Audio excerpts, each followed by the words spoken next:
If you want to master effective verbal communication, you'll want to think about the words you choose and the tone, pace, and clarity of your speech. Effective verbal communication helps you provide clear and concise responses to customers, which helps keep the experience positive. Let's look at different aspects of effective verbal communication.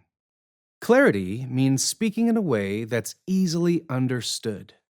Avoid jargon, technical terms, or acronyms that the customer may not be familiar with.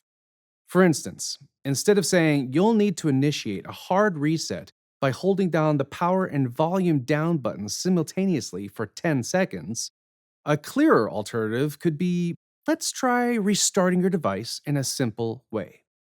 Please press and hold both the power button and the lower volume button at the same time for about 10 seconds. This approach makes the instruction accessible to all customers, regardless of their technical expertise. Your pace affects how well the customer can follow the conversation. Speaking too quickly can overwhelm or confuse them. And if you speak too slowly, they may think you're being condescending. Finding a balanced pace ensures the customer can digest the information that you're providing. When explaining a process, consider slowing down to emphasize the important steps, then resume at a natural pace for less critical information.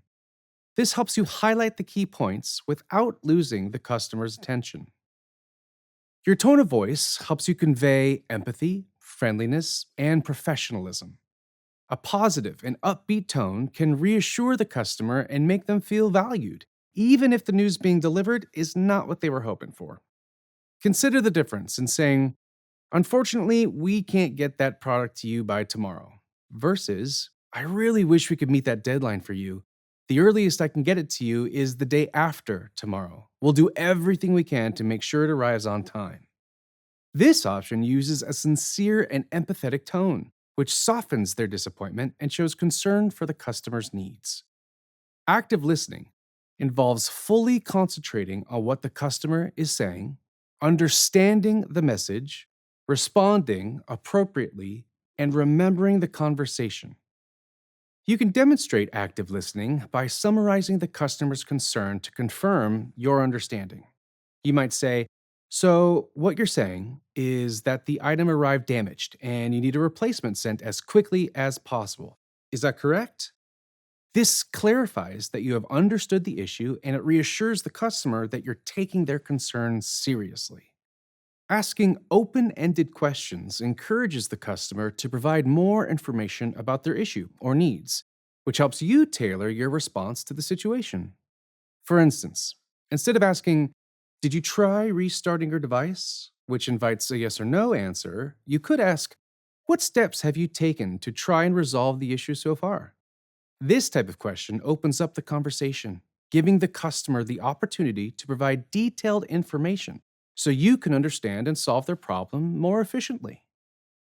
Avoid filler words such as like, and Instead, pause briefly to collect your thoughts before responding. This can help maintain the flow of the conversation and ensure that your message remains clear and concise. If you incorporate these verbal communication techniques into your calls with customers, you can improve the quality of your interactions. This leads to higher customer satisfaction and builds trust in your company's commitment to delivering excellent service. Each interaction is an opportunity to demonstrate professionalism and empathy, ensuring that customers feel heard, valued, and respected.